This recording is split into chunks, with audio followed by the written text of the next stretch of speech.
Hello students,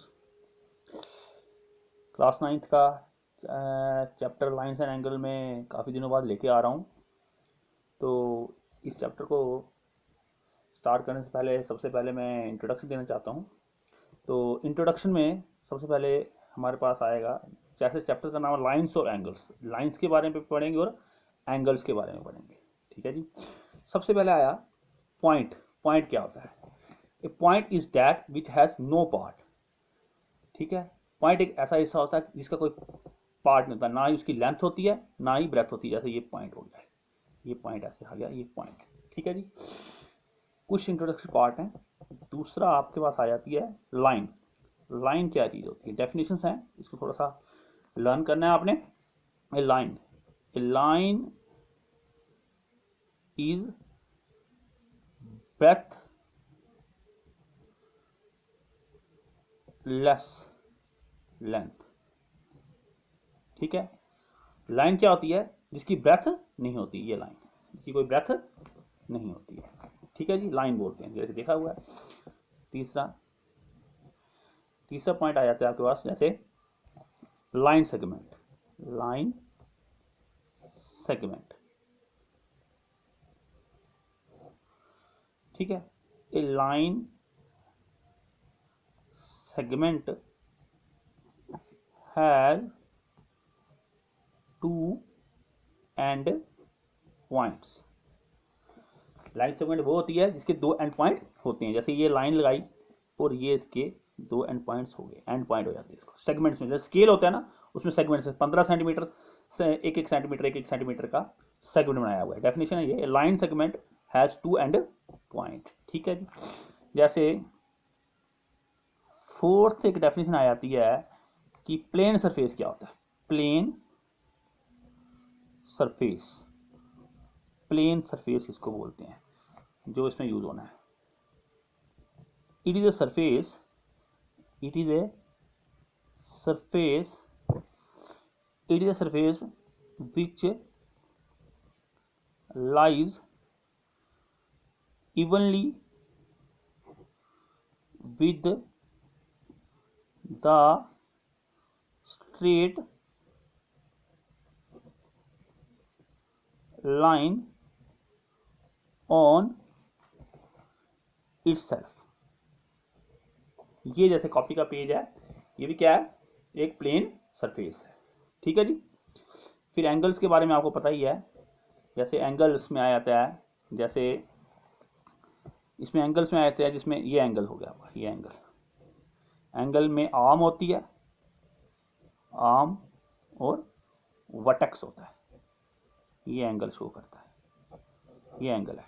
जैसे इसका नाम लिखना होगा ए ओ बी, इसका नाम आ गया angle A O B, angle A O B इसका नाम। वर्टेक्स और आर्म्स, आर्म्स और वर्टेक्स, इसकी अलग अलग टाइप्स होती हैं। जैसे राइट एंगल, 90 डिग्री वाला एंगल छोटी क्लास में पढ़ा हुआ है, ये 90 डिग्री का एंगल, ये राइट एंगल कहलाता है, राइट एंगल।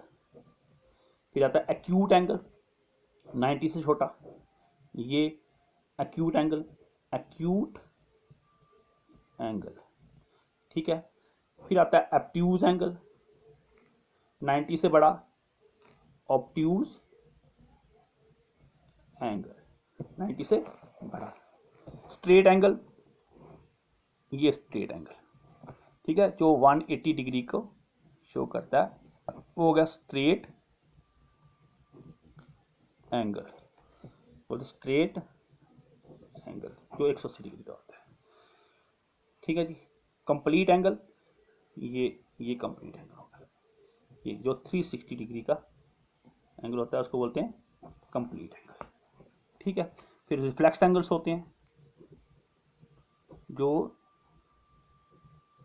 ये स्ट्रेट एंगल, तो ये रिफ्लेक्स एंगल्स आ जाता है इसको। 360 में से किसी भी एंगल को माइनस करेंगे तो वो क्या बन जाता है?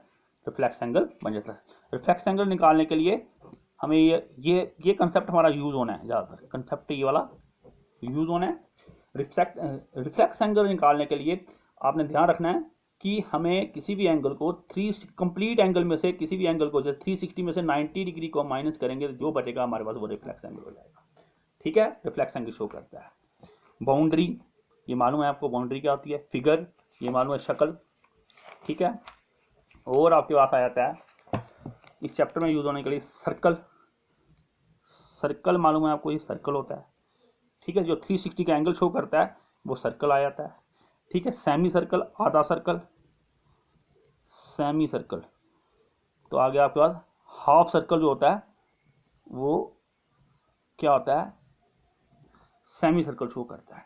पैरेलल लाइंस जो कभी आपस में मीट नहीं करेंगी, ठीक है, वो स्ट्रेट लाइंस जो कभी भी आपस में मीट नहीं करेंगी उनको पैरेलल लाइंस बोलते हैं। पैरेलल लाइंस, उनको बोलते हैं हम पैरेलल लाइंस, ठीक है।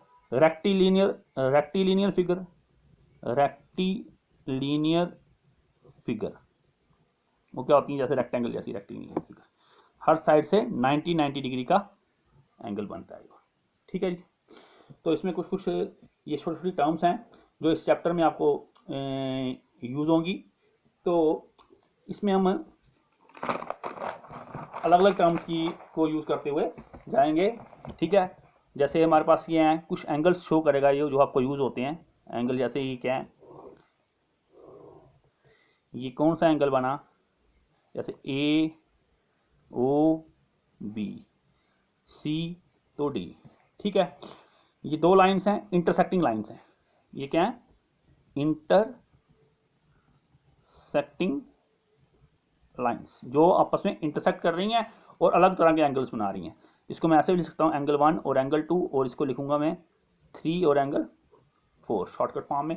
एंगल 1 इक्वल टू एंगल 2 लिख सकते हैं, एंगल 3 इक्वल टू एंगल 4, ठीक है। Angle 1 equal to angle 2, angle 3 equal to angle 4, are. इसको हम दूसरे ढंग से लिख सकते हैं, इस एंगल 1 का नाम देखें ध्यान से, इस एंगल 1 का नाम क्या होगा, angle A O B, angle A O B, A O B. और 2 का क्या नाम होगा, सी ओ डी, सी ओ डी। ऐसे ही एंगल 3 का क्या नाम होगा, angle A O C, A O C, A O C equal to angle B O D, B O D. ऐसे भी लिख सकते हैं, ऐसे भी नंबरिंग के हिसाब से भी और ये अल्फाबेटिकल के हिसाब से भी, हम दोनों राइट वेज हैं लिखने के।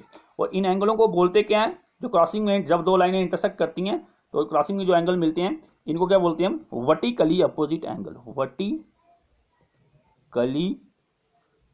अपोजिट एंगल्स, ये क्या है, वर्टिकली अपोजिट एंगल। फिर कुछ होते हैं, देखिए इस तरह से, ये 180 डिग्री का लाइन है और बीच में ये सेंटर पॉइंट आ गया, और इसको ये भी 90 है, ये भी 90 है, 1 और 2, ए ओ बी, ठीक है। यहां लिख दें इन दोनों का सम, ये भी 90 है, ये भी 90 है, इन दोनों का सम क्या होता है, इनको बोलते हैं linear pair angles, linear pairs angle. Linear pair angles वो वाले एंगल्स होते हैं जिनका सम क्या होता है, 180 डिग्री होता है। जैसे देखिए एंगल 1 प्लस एंगल 2 जो क्या आएगा, 180 डिग्री, ठीक है। इस तरह के ये लीनियर पेयर एंगल्स हो गए, ठीक है। ऐसे भी हो सकता है लीनियर पेयर एंगल्स, ऐसे ऐसे, ठीक है। नाम दे दें 1 2 3, angle 1 plus angle 2 plus angle 3 equal to 180 degree. ये भी क्या है, क्योंकि ये स्ट्रेट लाइन है, स्ट्रेट लाइन जो होती है 180 डिग्री के बराबर होती है, तो इसके और जितने भी एंगल बनेंगे जो वो क्या होंगे, 180 के बराबर होंगे, और उनका नाम देंगे हम लीनियर पेयर एंगल्स। तो आपके ये दो मेन्स हैं, एक वर्टिकली अपोजिट एंगल्स और एक लीनियर पेयर एंगल्स, जो इस एक्सरसाइज में यूज होने हैं। और इसकी हमें थ्योरम्स भी करनी है, थ्योरम्स भी हम इसकी सॉल्व करेंगे, इसकी भी थ्योरम करेंगे, इसकी भी थ्योरम करेंगे। फिलहाल आपको याद रखना कि वर्टिकली अपोजिट जो नया सीखा आपने, वर्टिकली अपोजिट एंगल्स क्या होते हैं, जब भी दो लाइनें इंटरसेक्ट करती हैं और लाइनों के जो अपोजिट एंगल्स होते हैं उनको कहते हैं वर्टिकली अपोजिट एंगल्स। और लीनियर पेयर एंगल्स क्या होते हैं, वो स्ट्रेट लाइन के ऊपर जो भी जितने भी एंगल्स बनेंगे और उनका जो सम आएगा वो क्या होगा, 180 डिग्री होगा, ठीक है। तो इसी को यूज करते हुए हमारे जो क्वेश्चंस चलेंगे किसी भी तरह से चल सकते हैं। जैसे मान लीजिए एक्सरसाइज, मैं क्वेश्चन निकाल रहा हूं इसके बेस के ऊपर, एक्सरसाइज 6.1 का फर्स्ट क्वेश्चन है, question number first.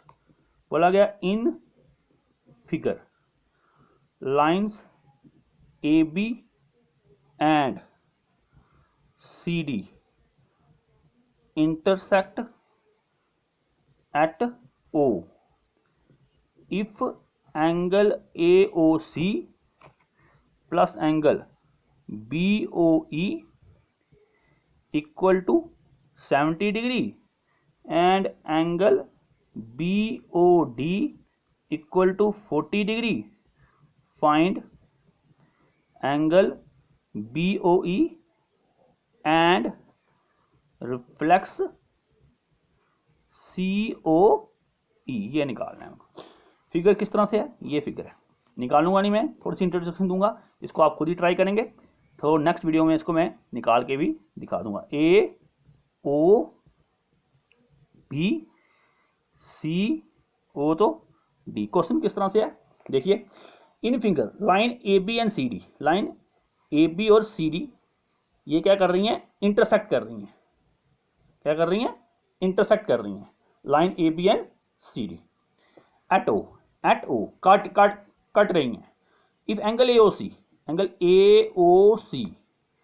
Plus angle BOE देखिए, इसको ध्यान से देखिए, इसको छोड़ दें ऐसे करके, देखिए एंगल एओसी और बीओई, ठीक है, इक्वल टू 70 डिग्री। ये वाला एंगल और ये वाला एंगल दोनों को प्लस करके क्या आता है, 70 degree. And BOD equal to 40 degree. BOD ये वाला एंगल कितने का है, 40 डिग्री का है, ठीक है। फाइंड एंगल बीओई, हमें क्या निकालना है, बीओई बीओई ये वाला एंगल निकालना है, पूरा ये एंगल निकालना है, ये वाला एंगल निकालना है, ठीक है। तो हम क्या करेंगे, पहले सबसे पहले लीनियर पेयर लगाएंगे। देखिए ये लाइन पूरी AOB है, स्ट्रेट लाइन। हम क्या करेंगे सोल्यूशन में, देखिए थोड़ा सा करते हैं, सोल्यूशन में करते हैं कि AOB क्या स्ट्रेट लाइन है, AOB is a straight line, ठीक है, AOB is a straight line. तो इसमें दो एंगल बन रहे हैं, एंगल AOC, देखिए angle AOC plus angle EOC, AOC ध्यान से देखिए, AOC इस पे बन रहा है और ये वाला EOC, और एक और बन रहा है BOE इक्वल टू, मैंने बताया था आपको अभी थोड़ी देर पहले, तो स्ट्रेट लाइन पे जितने एंगल बनते हैं वो क्या होते हैं, 180 डिग्री बराबर होते हैं, और ये लीनियर पेयर बन गई, लीनियर पेयर एंगल। सिंपल है, थोड़ा ध्यान से देखेंगे, इकट्ठा कर दें गिवन के हिसाब से, angle AOC plus angle BOE plus angle EOC equal to 180 degree. AOC और BOE हमें एक गिवन में दिया, देखो ध्यान से, AOC और BOE दिया है 70 डिग्री, ठीक है, इसी तरह लिखेंगे हम 70 डिग्री, ये गिवन दिया हुआ है AOC और BOE plus angle EOC equal to 180 degree, angle EOC equal to 180 degree minus 70 degree, angle EOC equal to आ गया 110 डिग्री, 110 डिग्री। EOC ये वाला एंगल आ गया 110 डिग्री का, EOC। हमें निकालना क्या है, रिफ्लेक्स एंगल निकालना है इसका। तो मैंने अभी आपको बताया पीछे, रिफ्लेक्स एंगल निकालने के, रिफ्लेक्स एंगल अगर EOC या COE या निकालना हो तो क्या करना पड़ता है, 360 डिग्री माइनस 110 डिग्री, इसका रिफ्लेक्स वो आ गया 0, 6 में से 1 गए आ गया 5, 3 में से 1 गए 250 डिग्री, रिफ्लेक्स एंगल निकल गया इसका EOC का या COE का रिफ्लेक्स एंगल निकल गया। अब हमारा बचता है एंगल BOE निकालना है, BOE निकालना है ये वाला। तो हमारे पास क्या दिया गया है, BOD दिया हुआ है। तो हम क्या करेंगे, इसको देखेंगे, इसको अगर आप ध्यान से देखेंगे, इस लाइन को देखेंगे, COD is a straight line, COD is a straight line, उसके लिए करेंगे हम COD is a straight line. Simple है, किसी भी मेथड से कर सकते हैं आप इसको। COD अगर स्ट्रेट लाइन है तो हमारे पास आया COE, angle COE plus angle EOB plus angle BOD equal to 180 degree. COE अभी हमने निकाला, COE 110 डिग्री। EOB हमको निकालना है, EOB जो है हमको निकालना है, चाहे BOE लिखो चाहे EOB लिखो, EOB। एंगल BOD हमको दिया है 40 डिग्री का इक्वल टू 180 डिग्री। इधर आप रीजन लिख सकते हैं कि ये क्या है, लीनियर पेयर एंगल्स हैं। 110 और 40 हो गए 150 degree, plus angle EOB equal to 180 degree. Angle EOB आपके पास निकल के तैयार हो गया, 180 डिग्री माइनस 150 डिग्री आपके पास आ गया ये 30 डिग्री। इजी है अगर आप उसके रूल्स को फॉलो करोगे। रिफ्लेक्स एंगल का रूल यूज हुआ, एक रिफ्लेक्स एंगल वाला यूज हुआ, और एक आपके पास लीनियर पेयर का यूज हुआ। ठीक है, तो ध्यान से देखेंगे, बार बार इसको देखेंगे, और ये मोस्ट इंपॉर्टेंट एक्सरसाइज है, इसको ये 10th में भी काम आती है, तो अच्छी तरह से इसको स्टडी करेंगे। ये क्वेश्चन नंबर फर्स्ट हो गया। क्वेश्चन नंबर सेकंड को आप सेल्फ स्टडी से ट्राई मारेंगे, और नेक्स्ट वीडियो में अब मैं क्वेश्चन नंबर सेकंड को लेके आऊँगा। Thank you very much.